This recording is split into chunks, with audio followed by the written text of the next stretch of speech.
we're going out to the public. So. Got it. Okay. Hello. Tonight I'm going to call to order the Eureka Springs Hospital Commission's regular meeting on June 21st, 2021 at 6 p.m. Can we please have a roll call? I'm here, Ty Burden. Kent Turner, Treasurer. David Carlisle, Okay. Commissioner. Angie Shaw, CEO. Bill Couch, CFO. Barbara Dix. Leva Murphy, member. April Griffith, secretary. Okay, tonight I would like to amend the agenda by removing item 11, changes in bank signatories, and I would also like to remove number 16, logo contest. Can I get a motion to approve the agenda as amended? I move approval. Second. All of those in favor say aye. Aye. Aye. All of those opposed? Okay, we have the agenda. Has everyone had a chance to review the minutes of the May 17th, 2021 meeting? If so, may I have a motion to accept the minutes as written? I move that we accept the minutes. I'll second. All of those in favor say aye. Aye. Aye. All of those opposed? Okay, now is the portion we open up for public comment. I don't think we have any public comment tonight. We do have a guest, Virgil from the insurance store, that's going to give us a brief review on the quotes or bids that we asked for considering political officials and directors and operators insurance. So Virgil, would you give us a brief presentation on that at this time? Yes, bring up a packet for each of you. Sure.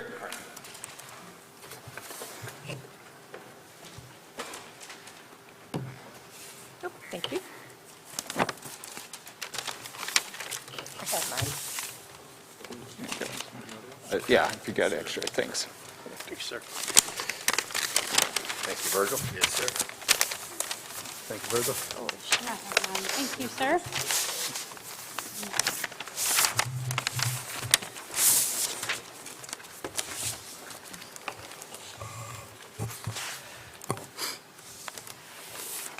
All right, so I'm going to, let's see, can you hear me here?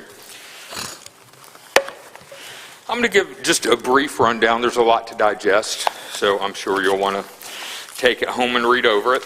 Now, this is for directors and officers coverage. Now, for a political entity, for a municipal entity, we have to have political officials coverage for elected and appointed officials, but it also has to double as directors and officers coverage as y'all are the board of directors for the hospital and ownership of the hospital. Pardon me. And most political officials coverage will exclude decisions made for health care in particular, and most directors and officers coverage will exclude elected and appointed officials. So you either have to get two companies to agree or find a policy that will cover both. In this circumstance, it makes it whereas instead of the commission having just an employee or two, since we have ownership of the hospital, it creates about 85 employee exposure with all the employees plus about 8 contracted workers. Now, this is with a company called Atlantic Specialty Insurance Company. They're an A+ rated company. You have the AM Best rating in front of you. I only sell A-rated products for my agency. The limits, it's a $3 million aggregate. Now, the directors and officers itself has a million per occurrence.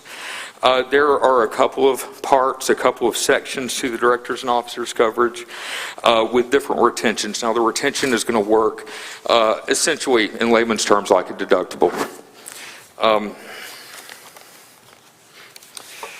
The particular parts, pardon me, I'm fumbling around through this a little bit, have to do with non-indemnified losses versus indemnified losses, such as if we know the exact limit of damages that a person is seeking versus an unlimited amount of damages that someone is seeking for the decision. Each of those have different retention levels.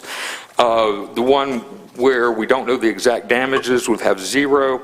The one with damages particularly laid out would be a $25,000 retention. The employment practices liability portion has a $50,000 retention. Now, I don't recommend right now that we do the fiduciary liability. Now, that is the most minimal of costs. That doesn't, from what I've understood, seem to pertain necessarily to your circumstances as the handling of the monies for benefits for employees, such as retirement funds, such as health care benefits, would reside on the municipality itself and not on the commission or board. It's a relatively inexpensive coverage, but still it might not be necessary. We have many sub-limits to this. We cover HIPAA claim sub-limits, EMTALA sub-limits, stakeholder, DNO crisis management sub-limits. So this is particularly designed and styled for hospitals. I have requested from the company $10,000 retentions instead of $25,000 retentions. They said, even if we put this into effect, we can amend the policy after the fact. They have higher retentions or deductibles at $25,000 and $50,000 at this point because we're in such a high-risk industry. There have been an extraordinary amount of lawsuits, and they want each risk to self-insure to a certain point.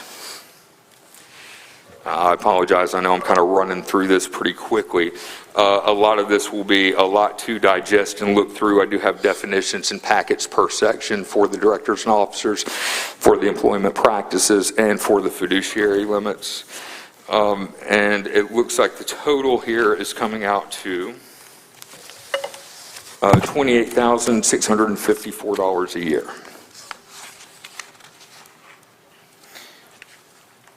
Yeah, and so after the fiduciary is taken out, it's about $27.64 or something like that? Exactly. It's $1,050 a year for the fiduciary. It was a very minimal expense, but since we find that probably an unnecessary expense, it'll come $1,050 less than that. Now, I do want to mention that the legal limits are inside the limits versus outside, meaning any kind of legal expenses will be a part of the limits and not extra in addition to the $1 million, $3 million limits. Okay, very good. Does anyone have any questions for Virgil at this time? We will be discussing this later in the meeting, but questions for Virgil? Yeah. So what you're saying is if you have a $6 million lawsuit, it'll probably all get eaten up by, the damages would probably all get eaten up by legal costs. There's a good chance the entire, it depends on the extent of the legal costs, of course, but in the directors and officers and employment practices for hospitals in particular, well, and there's a couple other risks that this is associated with as well, that they are not allotting for the legal costs outside of the limits. So across the board, I haven't found one for hospitals that will have those outside of the limits as far as legal expenses. So if we used our own legal forces and paid for it ourselves, would they still roll it into those limits? If you use your, now, could you rephrase that, pardon me? If you used your own legal, could you use your own lawyers and then pay for it, basically? Yes. Yes. So they would roll that in to the... It's a part of the limits, yes. Okay. Okay, anybody else? All right, thank you, Virgil, very much. We're going to discuss this more in an agenda item, but after the reports. Sure. So, All right, thank you much. thank you. Okay, Kent, do you have a treasurer's report for us? I sure do. I've passed it. I think everybody should have a copy. Did you get a copy, Angie? I think, I did not. Okay. There's one. There's yours. Here, Angie.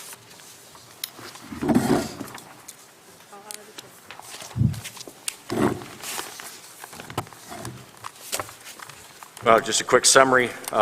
Checking account balance at 5/31/2021 was $17,019.01. That's the same as it was last month. We've written no checks in the past 30 days.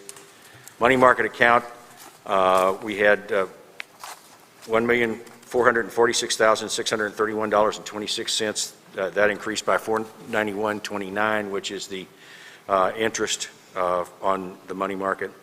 The CD, we only get earnings on it quarterly, so the balance for that stays the same at $431,597.31. Okay, very good. Does anyone have any questions for Kent on the treasurer's report?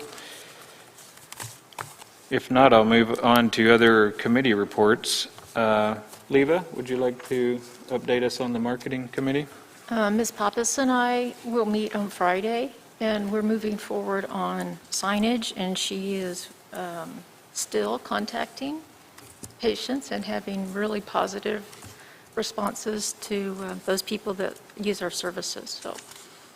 Great, excellent. Any questions for Leva? I will give a report on the Quad C committee. We have streamlined the committee to consist of Angie Shaw, Barbara Dix, and myself. As far as compliance goes, we primarily have been working on new OSHA regulations, in particular the ETS. There have been no particularly new contracts for the committee to address. No new complaints this month, and as Leva mentioned, quality and the survey satisfaction results have been very positive overall. So with that, we will move on to the CEO report. Angie? You don't want a finance committee report? Oh, yes, I'm sorry, you did treasurer's report, but not finance. I'm so sorry. Yes, Kent, finance. Well, we've been very busy, and I'm not going to cover much of it because it'll get covered in the long and short. I'm pleased with where we're at. The one thing that I did want to tell you that I found out this afternoon is all of the improvements to real property are included in the books and records of the city. So we don't have to worry about any of those. They also hold the liability insurance on all of those. So I don't know what our insurance policy looks like, but we might want to look at that because the city already has any liability from somebody falling or something like that on the physical property. That would be included from the city. The only other thing is I have Roger working on getting some of the general ledger formatting in line, which is coming along quite well. And I'm sure that our CFO will have some stuff to tell us here shortly. Okay, very good. Any questions for Ken on the finance committee? Okay, now Angie, would you like to give us the CEO report? I will. I did give you a report to look at as well. We'll begin just regarding COVID-19, of course. The hospital continues to follow all the CDC and Arkansas Hospital Association guidelines at this time. We did receive new OSHA rules and regulations regarding employee safety and are currently implementing them into our COVID preparedness program. Since our last meeting in May, we have completed 119 COVID tests with 7 confirmed positives. Most of those confirmed positives have been in the last couple of weeks. And these numbers are continued to be completed daily through reporting to the state and federal authorities. And of course, we continue to have our vaccine clinics for the community. We still currently have Pfizer available, so we are able to vaccinate ages 12 and up. And we have done quite a few in those younger age groups now. Our next vaccine clinic at this point is scheduled July 2nd at the clinic across from the hospital. We have reached out to local senior centers as well as DHS over in Berryville. They're interested in us holding vaccine clinics at their locations. So hopefully we'll have some more locations pop up that we can offer that service. Moving on to nursing, swing bed, and respiratory. We had 10 nursing staff attend a trauma nursing core course. That was the first week of June. This is a training that's required for our trauma designation at the hospital, and the certification remains current for 4 years. Several of those were due from last year, but due to COVID, they had suspended all training. So I'm glad that we're getting back to the point that we can offer those trainings again. Swing bed director Amber Libby was recently featured in the local news regarding the swing bed program. It was a good article. She is an advocate for the program and the patients that can benefit from it. She'll be attending some one-on-one training with a resource we found just to help her and help the program flourish for the community. I know I reported in May that our respiratory therapist had started. He has been doing a great job for his department, and due to the strides he's been making, we have kind of promoted him to respiratory manager, director over that. He is working on bringing in some outpatient respiratory procedures that the community could benefit from, such as the pulmonary function testing and sleep studies. So he's diving into that, as well as just bringing that program back up to speed since it had been empty for a few months. The patient satisfaction surveys are continuing to be positive regarding their care at the hospital, and that's inpatient as well. I know you reported on ER, which the ER satisfaction rates continue to be positive as well, so that's wonderful news. The ER census continues to be trending up. We've had an increase of 3.8% compared to last year at this time, and that's from January 1 through May 31st. ER admission rates continue to sit right at 10%. Lab, the iStat machine has been cleared to run creatinines and chymate test. It is still in the process of being validated to run ABGs and lactic acids at this time.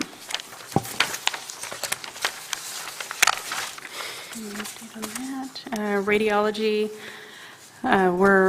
we have brung swallow studies back. We used to offer them at the hospital, and there for a while they kind of pushed them away when we had the other company, but it's a need that this community can benefit from, so we are going to try to get them back up and running. We need at least 3 scheduled the day. Our provider does travel from Little Rock to conduct, and we've never had an issue in the past, so I'm hoping that will continue.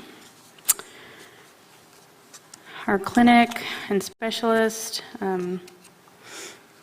which I know I've talked to several of you about this already, as well as our CFO, Bill, but we're currently looking at the clinic space there on 25 Norris to house a hospital-employed nursing practitioner full-time. Our current clinic space is set up to bring this provider to the community, as well as we feel it would be a benefit to the hospital, as well as all the community patients. If everything falls into place, it may be a quick turnaround with a tentative opening in August.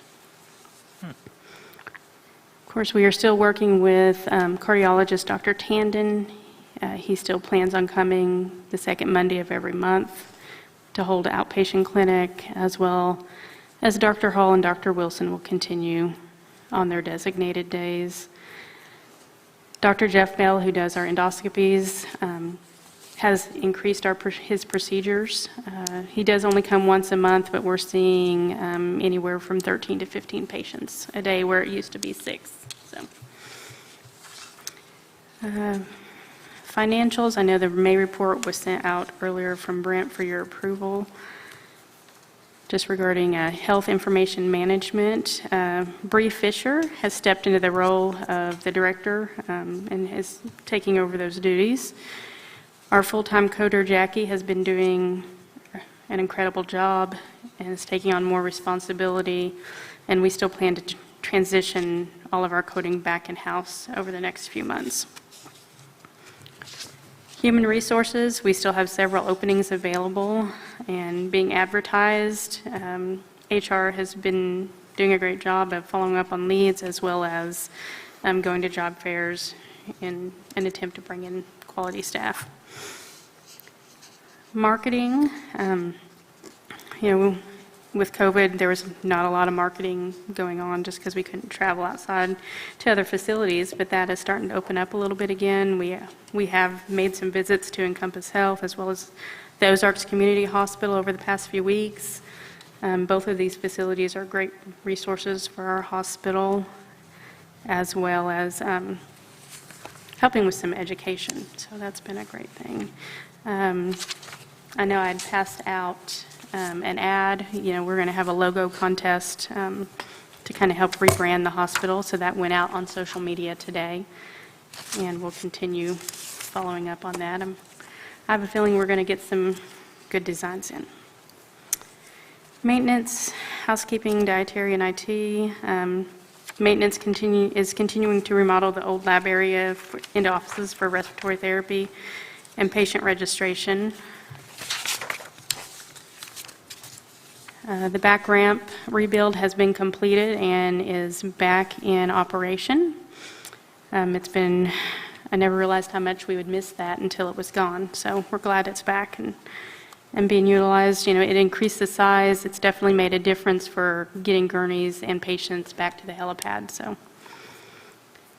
And on top of that, they did create some more storage areas for maintenance where we didn't have those before under the ramp.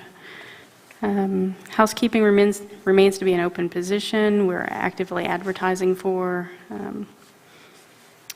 as all clinical staff has stepped up to assist in this area. That's one thing about our team. We definitely work at a team and make sure things are done. And then just on another note, Drew in IT, who is our bioterrorism officer, he recently completed a disaster hospital setup training exercise. I believe that was last week, and it went well. Community Works, we still offer the no-cost community vaccine clinics and the Holiday Island Charity Golf Tournament. That is this weekend, and we're taking part in it as well. I think that's it. Okay. Anybody have any questions for Angie on our CEO report? I have just a couple of questions. So our COVID test positivity rate looks like it's about 5.9% right now. That sounds correct. In May, how does that do you remember how does that compare to April? Is that up? It is up. Up quite a bit? Yeah, Okay, and you said yeah. in the last 2 weeks, it's even higher than These that. last few weeks, we've had more positives. Okay. And it's great to hear that we're getting cardiology. I don't know, has the hospital had cardiology before? We have not. That's fantastic. Excellent. And the new nurse practitioner, is this a clinic that could be turned into a provider rural health clinic later on? Yes. Okay, Yes. I'm reviewing everything. I believe it could fall under those guidelines. great. Great news. Okay, well, thank you very much. Anyone else have any questions? Okay, well, I have someone new to introduce tonight to the commission, and that's Bill Couch. He's our new CFO. He has worked with the hospital for years and years, primarily taking on the responsibility of preparing the cost report for us. But he is now here in-house and also virtually at times, and he's here tonight to give us the CFO report. Very good. Thank you, Ty. Thanks. In summary, for the month of May, our cash receipts were $548,000, and our expenditures were $551,000, which resulted in a loss of $3,000 for the month, a tremendous improvement over the month of April, so we're pleased with that. And this is also our strongest cash profit month since October of 2020. Wow. So we're showing, we're trending in the right direction, as it were. Our billings for May, although down slightly from April, $1,131,000. That is $162,000 above our four-month average of $970, or year-to-date average, excuse me. That would be 5 months. So we're above that. We're trending upward.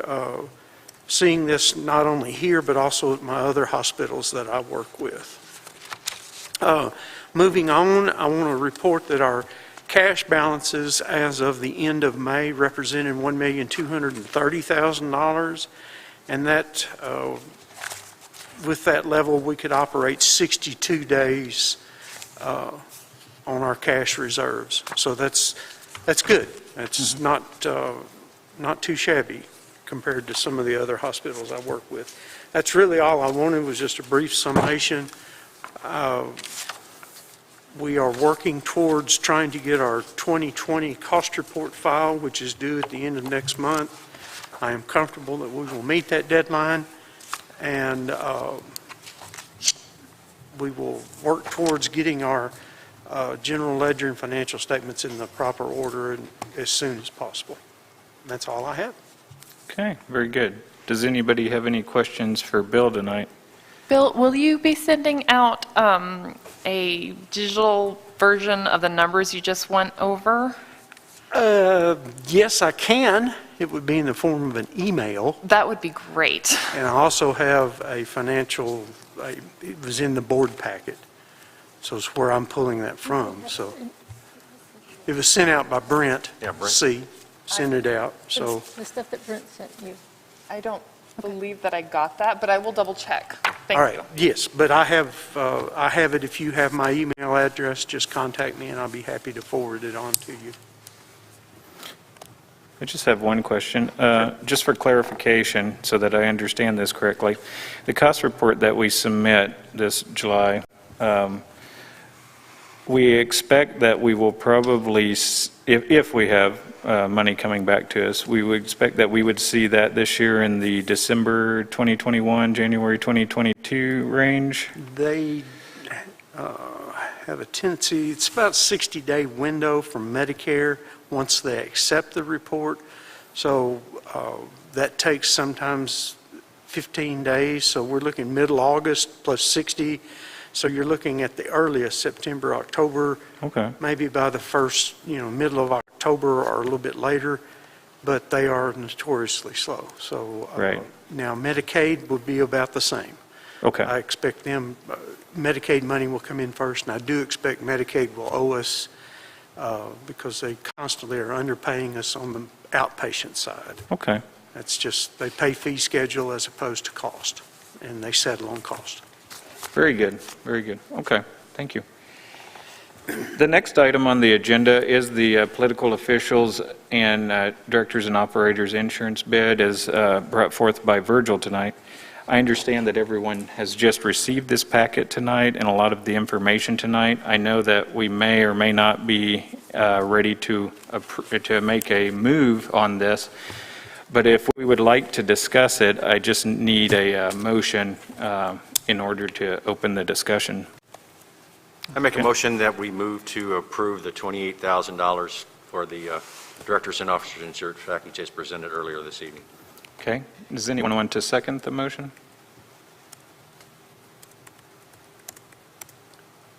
No, this is just for discussion. I'll second. Okay, and so now we'll open it up for discussion. Who is, Yes, who is the current, who are we covered by currently? well, Okay. okay, so we have some coverage as far as tort immunity goes, Right. because we're a municipality, and then the municipal league covers us to some degree, and then we pay about $200 a year for an surety bond that helps with that, and although, to be frank with you, we're a little unclear on how much that would help. It's been brought, just because you're new to the commission tonight, it's been brought up several times in the past that commissioners have been concerned that we don't have enough coverage for liability, especially since we have quite a bit of control over the hospital now. And so we started getting these bids because of that concern. I will just add, since we are doing the discussion, I did talk to Megan Hargraves shortly before the meeting, which is our commission lawyer in Little Rock, and she did recommend that we purchase this insurance, and the reason is she said, yes, we do have tort immunity, but anybody could sue us, and in order to prove our tort immunity, we would have to mount a defense. And mounting that defense would cost money, and sometimes could cost quite a lot of money. So for those reasons, she recommended that we did purchase insurance. And I think, as Virgil said earlier, several companies just aren't doing, not just for us, but aren't doing this insurance for this type of situation. And so I feel like although it was a little more money than we expected, it's probably a good idea, from my opinion, just in order to make sure that we are covered as individuals and as a commission. Thank you. Yes. I don't disagree with any of that. We did try to solicit some other bids, and have not been successful to date because there's, as Dr. Burden said, there's just no one that really wants to take this coverage on. The only thing I'm unclear on at this point is I keep being referred back to the municipal league to find out exactly what they provide for us, and that seems to be a difficult answer to get. But maybe we should, it's at least worth trying. To be honest with you, you say that 28,000 is higher than we expected. It's not really higher than I expected. So Okay, yeah. it's about what I would have thought somewhere around $25,000 to $35,000 would have probably been the price. Right. This kind of insurance is not cheap. Okay, yeah. Now, as far as when we approve this motion, I will let everyone know that it is very likely that we will have to call a special meeting either later this week or early next week, because at that time, Virgil will have quotes for the hospital general liability insurance and the director's insurance. So if we did want to table this and have back-to-back special meetings later on, that would give us a chance to check with the city. And I think Virgil's even volunteered, if we want him to talk to the city about exactly what is our coverage under the municipal league currently. So. And what is our at least some of our general liability, I was told today by the city, we do have. So we need to know what that is. Some of the general liability. Right. We are covered under the city's policy, so.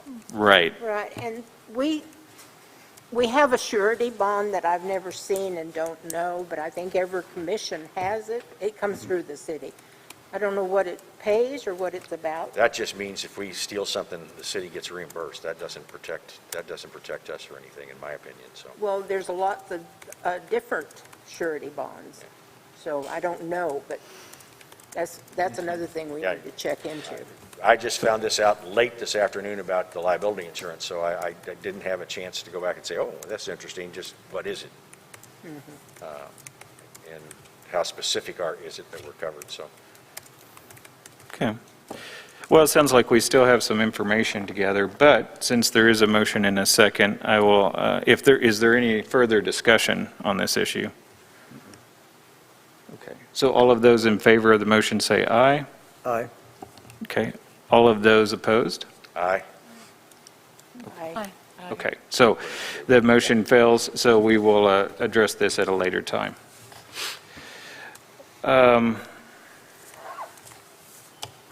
Okay. The next one is approval of the med staff minutes. Has everyone had a chance to read the medical staff minutes? Okay. If everyone has had a chance, can I get a motion to approve the medical staff minutes? I make a motion that we approve the medical staff minutes of May 2021. Is there a second? Second. All of those in favor say aye. Aye. Aye. All of those opposed? Okay, so the motion passes, so we approve the medical staff minutes. Next on the agenda is approval of the new physicians. Well, not all of them are new. Dr. Parkhurst is up for re-credentialing, and then we have 3 new physicians, and we have 1 CRNA. I have reviewed each one of these applications in some detail. They all look good. I didn't see any problems with any of them. So I would recommend that we approve each one of these physicians for credentialing. Angie, do you want these in each a separate motion, or is all one motion? It can be all at one time. All one motion, okay. So could I get a motion to approve Gary Parkhurst, John Rayburn, Scott Atkin, Kizin Chin, Kent Swager. So moved. Okay. Do I have a second? Second. All of those in favor say aye. Aye. Aye. All of those opposed? Okay, next on the agenda is, there was just some discussion at the workshop about opening a bid for repairs on the Brown House. Can I have a motion to open the discussion on this issue? Mr. Chairman, I would move that we proceed to solicit bids for the repairs on the Brown House to bring it up into an operational status for an administrative office space. Very good. Can I have a second? I second it. Okay.